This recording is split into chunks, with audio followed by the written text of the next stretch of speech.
week sees Game of Thrones star Emilia Clarke hand over her dragon's silvery wig and list of titles in favor of a blaster, with the British star joining the adventure of new Star Wars spin-off Solo alongside Alden Ehrenreich's titular smuggler.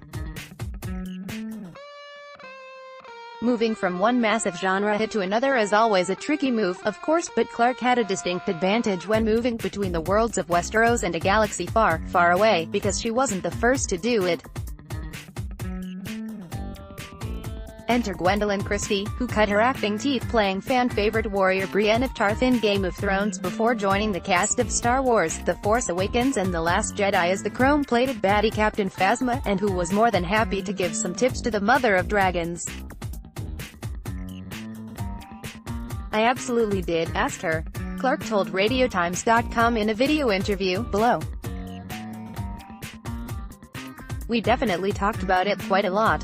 Solo, a Star Wars story reviews roundup. Alden Ehrenreich impresses as young Han Harrison Ford gate-crashed. Alden Ehrenreich's Star Wars interview. RadioTimes.com newsletter. Get the latest TV and entertainment news direct to your inbox. So did Christie give her some tips on handling outer space weaponry, the best driving school for interplanetary travel, or even just which on-set cantina was the best place to pick up a snack between takes? Not really, because apparently, most of Christie's advice centered on Clarke finding some time to chill out, and probably nap when she wasn't jetting between the Game of Thrones and Solo sets.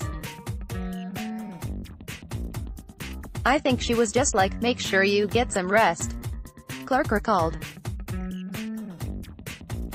"Because they're both really big projects." Still, once she did get involved in filming Solo, Clarke says she didn't look back, and even her experiences filming Game of Thrones couldn't prepare her for the scale of a Star Wars production.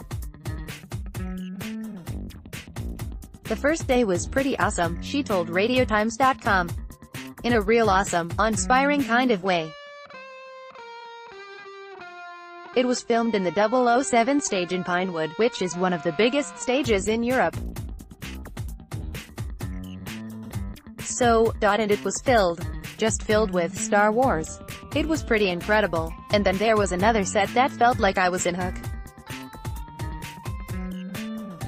Remember that movie? It literally felt like you're in a theme park because you're surrounded by so much detail. They make an actor's job really easy in that sense."